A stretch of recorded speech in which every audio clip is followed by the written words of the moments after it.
আপনারাও কি আমার মতো আপেল খেতে খেতে বোর হয়ে গেছেন? আসুন তবে আজকে আমি আপেলের একটা নতুন রেসিপি আপনাদের সাথে শেয়ার করি। আজকে আমি বানাবো হলো আপেলের নাড়ু। এখানে আমি আপেলের খোসা ছাড়িয়ে 4টে টুকরো করে নিয়েছি এবং আপেলটাকে ঝিরিঝিরি করে কেটে নেব। আপেলের খোসা শুদ্ধ খাওয়াই বেশি উপকার, কারণ আপেলের খোসায় প্রচুর পরিমাণে অ্যান্টিঅক্সিডেন্ট আছে। কিন্তু যেহেতু আজকে আমি আপেল নাড়ু বানাবো, সেই জন্য আমাকে খোসাটা ছাড়িয়ে নিতেই হলো। আর এখানে আমি নারকেলটাকে কুড়িয়ে নিচ্ছি। নারকেল কোড়ানোর আগে নারকেলের বাইরের অংশটাকে ভালো করে জলে 5 মিনিট মতন ভিজিয়ে রেখেছিলাম, যাতে নারকেল কোড়ানোর সময় বাইরের কালো কালো অংশগুলো নারকেল কোড়ানোর মধ্যে না পড়ে। এবং পড়লে কি হয়, কালো কালো অংশগুলো পড়লে খারাপ লাগে দেখতে এবং আপেলের নাড়ুটা বানানোর পরে ভালো লাগবে না।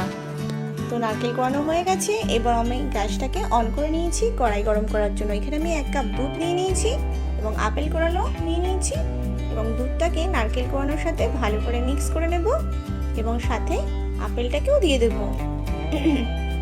এবং আপেল, দুধ এবং নারকেল 3টে উপকরণকে ভালো করে মিক্স করে নেব।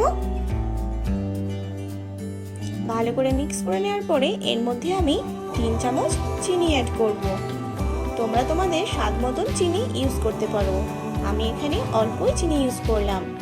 আপেলের এই রেসিপিটা বাড়ির সকলেই খুবই পছন্দ করবে, কারণ আপেলের এই রেসিপিটা খেতে খুবই সুন্দর হয়। এবার আমি এটাকে 5 মিনিটের জন্য ম্যারিনেট করে রেখে দিলাম। কড়াইতে এবার আমি 1 চামচ ঘি দিয়ে দিলাম। এরপর আমি ম্যারিনেট করে রাখা উপকরণটাকে কড়াইতে দিয়ে দিলাম। দেওয়ার পরে এবার এটাকে আমি 10 মিনিট মতন নাড়বো। তার মধ্যে নারকেলের নাড়ুর পাক চলে আসবে।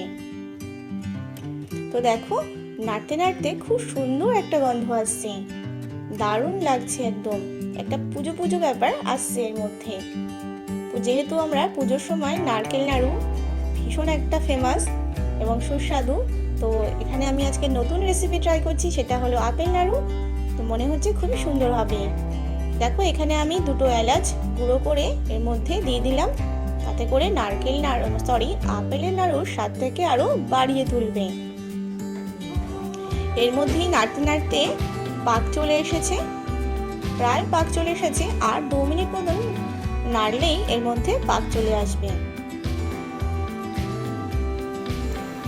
দেখো, খুব সুন্দর একটা পাক চলে এসেছে। এবার আমি এগুলোকে গোল গোল করে নাড়ুর শেপ দিয়ে দেব। যেহেতু অর্ণা লাড্ডু খেতে খুবই পছন্দ করে, সেই কারণেই এটাকে আমি গোল শেপ দেবো। তোমরা চাইলে বরফির আকারেও শেপ দিতে পারো। তো এবার আমি এগুলোকে গোল করে শেপ করে নেব, একদম পুরো নাড়ুর মতো। আর যেহেতু নারকেলে খুব সুন্দর একটা পাক চলে এসেছে, সেই কারণে এর মধ্যে হাতে আমি আলাদা করে অন্য কিছু ঘি বা অন্য কিছু মাখিয়ে নিচ্ছি না। তো দেখো, খুব সুন্দর একটা নাড়ু হয়ে গেছে। এবার আমি একে একে সমস্ত নাড়ুগুলোকে গোল গোল করে প্লেটে রেখে দেব। দারুণ একটা রেসিপি আপেল নাড়ু। তো তোমরা অবশ্যই বাড়িতে ট্রাই করে দেখো, তোমাদের ভালো লাগবে। দেখো, অর্ণা আমাকে একটু হেল্প করে দিচ্ছে। অর্ণা আমার প্রত্যেকটা কাজে হেল্প করতে খুবই পছন্দ করে।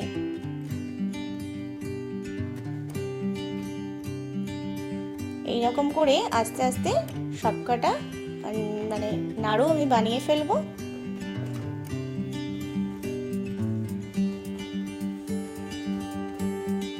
দেখো, সমস্ত নাড়ুগুলোকে আমার বানানো হয়ে গেছে। ছোট্ট একটা নাড়ু লাস্টে ছিল। তো এই ছিল আমার আজকের রেসিপি, আপেল নাড়ু। রেসিপিটা তোমাদের ভালো লাগলে তোমরা অবশ্যই লাইক করো এবং কমেন্ট করো এবং শেয়ার করো। আর এইরকম নতুন নতুন রেসিপি পাওয়ার জন্য আমার চ্যানেলের সাথে তোমরা অবশ্যই যুক্ত থেকো। তো আজকের মতন এই পর্যন্ত। আবার তোমাদের সাথে দেখা হবে নতুন কোনো রেসিপি নিয়ে। ততক্ষণ পর্যন্ত তোমরা সকলেই খুব ভালো থেকো আর তোমরা অবশ্যই ভালো খাও, সুস্থ থাকো। ধন্যবাদ।